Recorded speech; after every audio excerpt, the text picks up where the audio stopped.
Hello everyone. Episode की शुरुआत में दिखाते हैं कि डू अपने रूम में आता है और शेंग्यू और यंग को मारने का प्लान बनाता है और अपने असिस्टेंट से कहता है कि एक पल गाड़ी में टाइम स्पेंड करता है ना, तो ठीक है, इस पेयर को हमेशा के लिए गाड़ी में रहना होगा। और असिस्टेंट डू की बात समझ जाता है और बाहर जाकर एक मैकेनिक को एक बॉक्स देता है और उसमें कुछ सामान था जिससे वो उन दोनों का एक्सीडेंट कराना चाहता था। आगे हम देखते हैं कि डू शेंग्यू के साथ बैठा चाय पी रहा था और शेंग्यू डू से पूछता है कि आप हमेशा इसी हॉल में बैठकर चाय क्यों पीते हो। तो डू कहता है कि मुझे तुम्हारी मॉम की याद आती है और मैं चाहकर भी तुम्हारे बचपन का चेहरा याद नहीं कर पाता, इसलिए तुम मुझे शेंग्यू से डिफरेंट लगते हो। तो शेंग्यू कहता है कि मैं आपको डिफरेंट कैसे लगता हूँ। तो डू कहता है क्योंकि तुम मेरे जैसे नहीं दिखते ना। तो शेंग्यू थोड़ा सा वरीड हो जाता है। तो डू फिर हंसने लगता है और कहता है क्योंकि तुम अपनी मॉम जैसे लगते हो। और येंग, जो छुपकर उनकी बातें सुन रही थी, सोचती है कि जरूर डू ने कुछ उल्टा ही प्लान किया हुआ है। आगे हम देखते हैं कि येंग पार्टी के लिए तैयार होकर नीचे आती है। तो डू कहता है कि तुम पूरे शेंटिंग में सबसे ब्यूटीफुल लेडी हो। और फिर गाड़ी के पास आकर डू येंग से कहता है कि मुझे पार्टी में पहुंचने से पहले कहीं और भी जाना है, तो तुम शेंग्यू के साथ चली जाओ। और फिर शेंग्यू और येंग वहां से चले जाते हैं। फिर असिस्टेंट डू से कहता है कि इनका एक्सीडेंट देखने में ऐसा लगेगा जैसे कोई आम सा एक्सीडेंट हो। तो डू कहता है कि इनके पीछे चलो, मैं इन दोनों को अपनी आंखों से मरता हुआ देखना चाहता हूँ। इधर येंग शेंग्यू से कहती है कि पता नहीं क्यों मुझे कुछ अच्छी सी फीलिंग नहीं आ रही। तो शेंग्यू उसे रिलैक्स करने के लिए कहता है कि टेंशन मत लो, सब ठीक होगा। मगर थोड़ी दूर जाकर शेंग्यू की गाड़ी बंद हो जाती है और शेंग्यू बार बार गाड़ी को स्टार्ट करने की कोशिश करता है, पर वो स्टार्ट ही नहीं होती। और डू दूर से ये सब कुछ देख रहा था और असिस्टेंट कहता है कि बस थोड़ा सा और वक्त, फिर सब खत्म हो जाएगा। मगर डू कहता है कि मेरी गाड़ी में से टिक टिक की आवाज कैसे आ रही है। तभी डू की गाड़ी में ब्लास्ट होता है और बाऊची दूर खड़ा उन्हें ये सब करता हुआ देख रहा था और देखने में ऐसा लग रहा था कि ये सब उसी ने ही किया है। और इधर शेंग्यू और येंग भी ब्लास्ट देखकर हैरान हो जाते हैं। आगे हम देखते हैं कि डू बच तो जाता है पर उसकी कंडीशन बहुत खराब होती है। आगे देखते हैं कि हॉस्पिटल में वांगी डू के पास आती है और कहती है कि तुमने बहुत समय तक मुझे घर में कैद कर रखा, मुझे सिर्फ इस्तेमाल ही किया है, मेरे प्यार को कभी नहीं समझा, मगर अब मैं तुमको छोड़कर जा रही हूँ, चाहो तो तुम मुझसे नफरत कर सकते हो। और वहां से चली जाती है। और उसके जाने के बाद में ये डू के रूम में आती है और कहती है कि मैं आज तुम्हें कुछ ऐसा बताऊंगी कि तुम सरप्राइज हो जाओगे। और फिर ये डू को अंकल कहकर बुलाती है और डू डर कर चौंक जाता है। और यिंग कहती है कि मैं जियांग की बेटी जूजू हूँ और कहती है कि तुमको पता है शेंग्यू कौन है। मैं बताती हूँ, शेंग्यू शेन है, मेरे बचपन का दोस्त, और बचपन में ही मेरी सगाई उससे हो गई थी। और तुमको थैंक्स, क्योंकि तुम्हारी वजह से ही मेरी शादी भी शेंग्यू से ही हुई, क्योंकि तुम तो वेडिंग वाले दिन गायब थे, तो तुम्हारे बदले सारी रस्में शेंग्यू ने ही निभाई, इसलिए तुम नहीं बल्कि वो मेरा हस्बैंड है। और हाँ, अभी मरना मत, क्योंकि मेरी फैमिली की मौत का बदला लेने में यहाँ आई हूँ, तो अभी तो तुमको बहुत सारी चीजें अपनी आंखों से देखनी होंगी। और फिर घर आकर येन शेंग्यू से कहती है कि अभी हमें इनका मास्टरमाइंड नहीं मिला। तो शेंग्यू कहता है ये सब मुझ पर छोड़ दो। तभी हम देखते हैं कि बाउची शेंग्यू से मिलने आता है और शेंग्यू से कहता है कि मैंने तुम्हारा एहसान उतार दिया।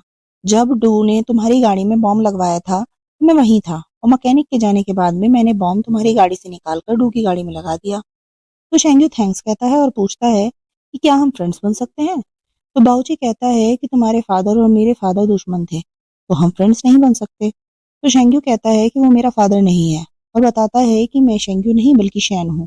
और यंग भी अपना पास्ट के बारे में सब कुछ बताती है और फिर वो लोग फ्रेंडशिप कर लेते हैं।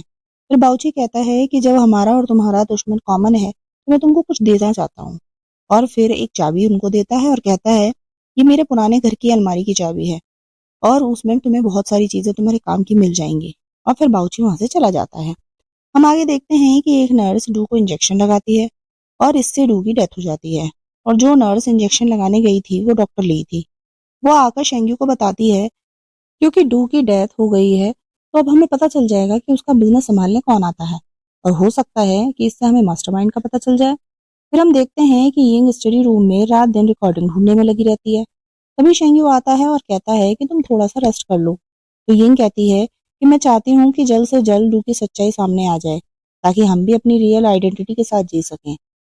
आगे देखते हैं कि फिर दोनों घर में सारे रखे डॉक्यूमेंट्स चेक करते हैं और यिंग कहती है कि अगर कोई प्रूफ मिल जाए कि डू ने ही स्मगलिंग के लिए हमारी कंपनी की शिप इस्तेमाल की है तो मेरी फैमिली का नाम क्लियर हो जाएगा। और वो सब डॉक्यूमेंट बिखेर कर बैठे ही होते हैं कि वांगी वहां आती है और कहती है कि तुम चिंता मत करो, मैं सिर्फ अपना सामान लेने आई हूँ। और जब वांगी अपना सामान लेकर जाने लगती है तो यंग पूछती है कि आप कहाँ जाएंगी। तो वांगी कहती है कि मेरी फैमिली बहुत रिच है, मेरे पास बहुत से घर हैं, मेरी फिक्र मत करो, मैं कहीं भी रह लूंगी, पर तुम चाहो तो यहाँ रह सकती हो। तभी वांगी का अंकल लियांग अपने लोगों के साथ में वहां आता है और वांगी पूछती है कि आप यूं क्यों आए हो। तो लियांग अपने लोगों से कहता है कि वांगी को घर छोड़ आओ। तो वो सब वांगी को जबरदस्ती वहां से ले जाते हैं और उनके जाने के बाद में लियांग के आदमी शेंग्यू और यिंग पर गन पॉइंट कर देते हैं। नेक्स्ट सीन में हम देखते हैं कि लियांग के आदमी ने शेंग्यू को बांध दिया था और उसको बहुत टॉर्चर कर रहा था। और लियांग कहता है कि मैं जानता हूँ कि तुम शेंग्यू नहीं हो, तो मुझे बताओ कि तुम कौन हो और किसने तुमको भेजा है। सच बताओगे तो मैं तुमको जाने दूंगा। मगर शेंग्यू कुछ भी नहीं बोलता और लियांग कहता है कि तुम बहुत जिद्दी हो, इसलिए अब मैं तुमसे किसी और तरह से पूछूंगा। और फिर यिंग को वहां लाते हैं और उसके फेस से मास्क उतारते हैं और यिंग शेंग्यू को घायल देखकर डर जाती है।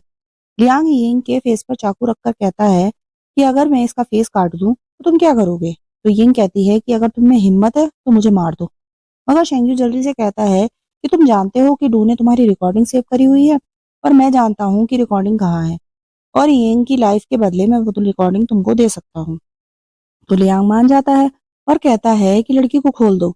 और फिर यिंग को शेंग्यू का फेस दिखाता है और कहता है कि इसको ध्यान से देख लो, क्योंकि अगर तुम 2 घंटे में रिकॉर्डिंग वापस नहीं लाई तो मैं इसको मार दूंगा। तो यिंग शेंग्यू से कहती है कि तुम क्या कर रहे हो। तो शेंग्यू कहता है कि तुम जानती हो रिकॉर्डिंग कहाँ है, तुम लाइट में रहकर उसे देख सकती हो। तो यिंग को याद आता है कि यिंग की बर्थडे वाले दिन जब यिंग लाइट में बैठी थी और शेंग्यू अंधेरे में बैठा था, तो यिंग ने उससे कहा था कि तुम भी लाइट में आ जाओ। तो शेंग्यू ने कहा था कि मैं चाहे सारी जिंदगी अंधेरे में रहूं, पर हमेशा चाहूंगा कि तुम्हारी लाइफ हमेशा रोशनी रहे। और फिर वो समझ जाती है कि रिकॉर्डिंग किचन में है और फिर यिंग रिकॉर्डिंग ढूंढने घर आती है। तभी पीछे से कोई आता है और लियांग के आदमियों को मारकर बेहोश कर देता है और ये डॉक्टर ली थी। तो यिंग उससे पूछती है कि तुम यहाँ कैसे। तो डॉक्टर ली कहती है कि मुझे तुम लोगों का कुछ अता पता नहीं चल रहा था, तो मैं यहाँ चेक करने आ गई थी। और फिर यिंग बताती है कि शेंग्यू लियांग की कस्टडी में है और हमने कहा है कि हमारे पास रिकॉर्डिंग है, पर मैं नहीं जानती कि वो कहाँ है। और फिर डॉक्टर ली लियांग के आदमियों को बांध देती है और सारा घर ढूंढने लगते हैं। फिर उनको कुछ नहीं मिलता तो डॉक्टर ली किचन में लगी क्लॉक को देखकर कहती है कि चिंता मत करो, हमारे पास अभी भी आधा घंटा है, हम ढूंढ लेंगे। तो ये उस क्लॉक को देखकर कहती है कि ये तो हमेशा खराब रहती है, तुम इसके टाइम को फॉलो मत करना। मगर फिर अचानक से वो सोचती है कि डू जानता था कि ये क्लॉक खराब है, मगर वो किसी को भी इसको ठीक करने की परमिशन नहीं देता था। तो वो जल्दी से उस क्लॉक को खोलती है और वहां रिकॉर्डिंग मिल जाती है। और दूसरी तरफ हम देखते हैं कि लियांग शेंग्यू को मारने ही वाला था, तभी वहां येंग आती है और कहती है कि मैं रिकॉर्डिंग ले आई हूँ।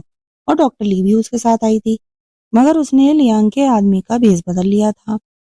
शेंग्यू यिंग को वहां देखकर बहुत गुस्सा होता है, ये वापस क्यों आई। लियांग उस रिकॉर्डिंग को प्ले करता है और उसमें डू, जियांग और लियांग की कन्वर्सेशन थी। और हम फ्लैशबैक में देखते हैं कि लियांग जियांग से मिलने आया था और उसने बात स्टार्ट करने से पहले जियांग ने चुपके से रिकॉर्डिंग स्टार्ट कर दी थी। और फिर वो लियांग से कहता है कि मैं अपनी कंट्री के खिलाफ नहीं जाऊंगा, इसलिए मैं तुम्हारा स्मगलिंग में साथ नहीं दूंगा। और कहता है कि तुमने मेरी शिप स्मगलिंग के लिए यूज की और प्रिटेंड किया कि शिप चोरी हो गई है और तुम्हारे कारण 180 लोग मारे गए, मैं ये सब सच सबको बता दूंगा। तो लियांग कहता है कि पागल मत बनो, तुम इस समय बहुत बुरी तरह से फंस चुके हो, मैं ही हूँ जो तुमको इन सब से बाहर निकाल सकता हूँ।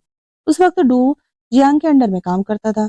तो जियांग डू से कहता है कि लियांग को बाहर तक छोड़ाओ, मगर लियांग डू से कहता है कि जियांग का ध्यान रखना। और फिर डू और जियांग लड़ने लगते हैं। तभी लियांग जियांग को गोली मार देता है और जियांग खिड़की से नीचे गिर जाता है और जूजू और उसकी मॉम वहीं खड़े थे। लियांग डू पर गन पॉइंट करके कहता है कि तुमने अगर किसी को बताया तो मैं सबको कहूंगा कि जियांग को तुमने मारा है, अब सब कुछ तुम संभालो। और फिर चला जाता है। तभी जूजू की मॉम ऊपर आती है और डू के हाथ में गन देखकर समझती हैं कि जियांग को उसी ने मारा है और कहती हैं मैं जाकर पुलिस को सब बता दूंगी। तो डू को खुद को बचाने के लिए मिसेस जियांग को भी मार देता है। और फिर जूजू के साथ उसने जो भी कुछ किया ये तो सब आप पहले से ही जानते हो। फिर हम प्रेजेंट में देखते हैं कि शेंग लियांग से कहता है कि अब तुमको रिकॉर्डिंग मिल गई है तो यिंग को यहाँ से जाने दो। और फिर लियांग रिकॉर्डिंग तोड़ देता है और कहता है कि तुम दोनों अब सब जानते हो, तो मैं तुमको जिंदा नहीं छोड़ सकता। और दोनों को एक साथ बांध देता है। फिर यिंग कहती है कि मैं तुमको पागल दिखती हूँ कि मैं रियल रिकॉर्डिंग तुमको दे दूंगी। मैंने सब अरेंजमेंट कर लिया है और मैं अगर आधे घंटे में यहाँ से नहीं निकली तो इसकी कॉपी में सभी न्यूज़पेपर में चली जाएगी और फिर कल सुबह न्यूज़पेपर में तुम्हारे बारे में सबको पता चल जाएगा। और तो लियांग कहता है कि मैं जानता हूँ कि टैंगशेंग में कितने लोग हैं जो तुम्हारा साथ दे सकते हैं। और फिर वहां पेट्रोल छिड़क कर आग लगा देता है और अपने कुछ लोगों को लेकर वहां से चला जाता है और कुछ लोगों को वहां रुकने के लिए कहता है और रुककर कंफर्म करने के लिए कहता है कि ये दोनों जलकर मर गए हैं। और फिर हम देखते हैं कि यिंग शेंग्यू को कार्विंग नाइफ देती है और कहती है कि इसकी सहायता से रस्सी काट लो। और शेंग्यू कहता है कि तुमको चांस मिला तो तुम यहाँ से पहले निकल जाना, मैं इन सबको खुद डील कर लूंगा। और फिर शेंग्यू यिंग से कुछ कहने ही वाला था कि यिंग टोक कर कहती है कि अभी ये वक्त नहीं है इन सब बातों का। तो शेंग्यू कहता है कि मगर आज मैंने ये सब कुछ नहीं कहा तो मैं आगे नहीं कह पाऊंगा। और कहता है कि मैं तुमको बहुत पसंद करता हूँ। तो यिंग कहती है कि मैं भी तुमको बहुत पसंद करती हूँ। और फिर शेंग्यू रस्सी काटकर सामने वाले गार्ड को हिट करके खड़ा हो जाता है और फिर दूसरे गार्ड को हिट करने ही वाला था मगर वो तो डॉक्टर ली निकलती है। और फिर डॉक्टर ली और शेंग्यू मिलकर गार्ड्स को मार देते हैं। फिर शेंग्यू यिंग का गुस्सा होता है और कहता है कि तुमने मुझे पहले क्यों नहीं बताया कि ली भी यहाँ आई है। तभी यिंग कहती है कि लियांग के लोग यहीं थे, तुम्हें बता नहीं सकी। और फिर वो तीनों बाहर आ जाते हैं और उनके निकलने के बाद में वहां आग लग जाती है। फिर जो घर की चाबी बाऊची ने दी थी वो लोग वहां जाकर प्रूफ ढूंढते हैं तो उनको प्रूफ मिल जाते हैं। और जियांग की शिप को डू और लियांग ने स्मगलिंग के लिए यूज किया था ये बात क्लियर हो जाती है। तो कोर्ट जियांग फैमिली का नाम क्लियर कर देता है। और जब ये खबर न्यूज़पेपर में छपती है तो सारे टेंशन को पता चल जाता है कि मिस्टर जियांग इनोसेंट था। आगे हम देखते हैं कि यिंग अपना घर अनाथालय के नाम कर देती है और उसकी स्टडी क्योंकि इनकम्प्लीट थी तो वो 1 साल के लिए अब्रॉड स्टडी करने के लिए जाती है और शेंग्यू उसे सी ऑफ करने आता है। इधर यिंग ट्रेन में जाकर बैठ तो जाती है मगर वो शेंग्यू से दूर जाने पर उदास थी। और तभी यिंग के ऊपर एक बैग गिरने ही वाला होता है कि शेंग्यू आकर उस बैग को रोक लेता है। और वो खुद डॉक्टर ली के अंडर में काम करता था तो डॉक्टर ली ने शेंग्यू को 1 साल की लीव दी थी तो वो भी यिंग के साथ अब्रॉड जा रहा था और इस पर दोनों बहुत ही खुश थे। इसी के साथ में ये सीरीज यहीं पर खत्म होती है। मिलते हैं किसी और सीरीज के साथ में, तब तक के लिए गुड बाय।